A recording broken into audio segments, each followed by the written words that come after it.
Doctor ortho, अब दर्द भी घुटने टेकेगा। नमस्कार, मैं कीर्ति भारद्वाज एक बार फिर से आप सभी का स्वागत है चैनल 4 न्यूज इंडिया पर।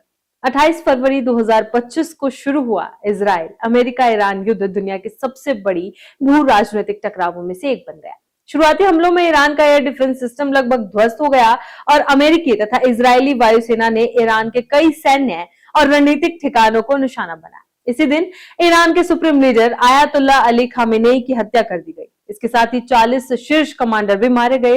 लेकिन युद्ध के 15 दिन बीतते बीतते हालात बदलते हुए दिखाई दे रहे हैं। लगातार हवाई हमले करने के बावजूद अमेरिका ईरान में तख्तापलट करवाने में सफल नहीं हो पाया। इसके उलट अब स्थिति ये बन गई है कि अमेरिकी राष्ट्रपति को अपने नाटो सहयोगियों और यहाँ तक कि प्रतिद्वंदी देश चीन से भी सहयोग मांगने की जरूरत पड़ रही है।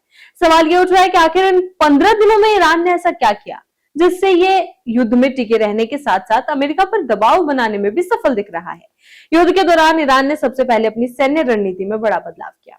ईरान ने संघर्ष को लंबा खींचने की रणनीति अपनाई। इसके लिए सेना के भीतर शक्ति का विकेंद्रीकरण किया गया। इस रणनीति को मोज़ेक फॉर्मूला नाम दिया गया। इसके तहत सेना की अलग अलग इकाइयों को स्वतंत्र रूप से निर्णय लेने की अनुमति दी गई। इस रणनीति का असर भी देखने को मिला। बड़े पैमाने पर सैन्य ठिकाने और इंफ्रास्ट्रक्चर नष्ट होने के बावजूद ईरानी बलों ने अमेरिकी सहयोगियों और क्षेत्रीय ठिकानों पर हमले जारी रखे। खासकर छोटे छोटे ड्रोन का इस्तेमाल करके अरब देशों में स्थित अमेरिकी सैन्य सुविधाओं को निशाना बनाया गया। दूसरी बड़ी रणनीति आर्थिक दबाव बनाने की रही। ईरान ने दुनिया के सबसे महत्वपूर्ण समुद्री मार्गों में से एक हॉर्मुज पर अपना नियंत्रण मजबूत करना शुरू किया। ये वही रास्ता है जहां से दुनिया के बड़े हिस्से का तेल और गैस गुजरता है। जैसे ही अमेरिकी राष्ट्रपति डोनाल्ड ट्रंप ने जहाजों को इस मार्ग से गुजरने के लिए प्रोत्साहित किया, ईरान ने थाईलैंड के एक मालवाहक जहाज को रडार पर लेकर कार्रवाई की चेतावनी दे दी। इसके बाद स्थिति इतनी तनावपूर्ण हो गई कि कई जहाजों ने इस मार्ग से गुजरना बंद कर दिया। बताया जा रहा है कि ईरान ने हॉर्मुज के आसपास समुद्र में बारूदी सुरंगें भी बिछा दी है। तीसरी रणनीति सूचना और मीडिया के मोर्चे पर अपनाई गई। ईरान ने अंतरराष्ट्रीय मीडिया को नियंत्रित तरीके से अपने यहाँ आने की अनुमति दी। खासतौर पर अमेरिकी मीडिया चैनल CNN को तेहरान में रिपोर्टिंग की अनुमति दी गई। CNN की रिपोर्ट्स में अमेरिकी हमलों के असर को दिखाया गया, जिसमें नागरिकों के हताहत होने के दावे भी सामने आए। इन रिपोर्ट्स में तेहरान के पास स्थित एक स्कूल में हुई त्रासदी का जिक्र किया गया, जहां कथित रूप से अमेरिकी हमले में बड़ी संख्या में बच्चों की मौत हो गई। रिपोर्ट में दावा किया गया कि मिनाब स्कूल के 160 से ज्यादा बच्चे इस हमले में मारे गए। इन खबरों के सामने आने के बाद अंतर्राष्ट्रीय स्तर पर अमेरिका की आलोचना भी तेज हो गई।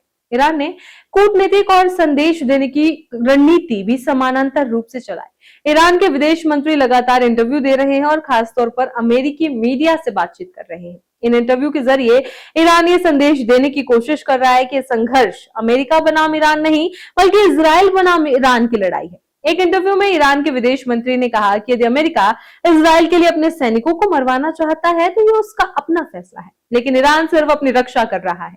अमेरिका ने ईरान के भीतर असंतोष भड़काने के लिए कुर्द समूहों से संपर्क साधने की भी कोशिश की, लेकिन ईरानी सुरक्षा तंत्र ने इस प्रयास को भी विफल कर दिया। इस तरह आंतरिक अस्थिरता पैदा करने की रणनीति भी फिलहाल सफल होती नजर नहीं आ रही है। इसी तरह की खबरों के लिए बने रहे चैनल 4 न्यूज इंडिया के साथ। डॉक्टर ऑर्थो, अब दर्द भी घुटने टेकेगा।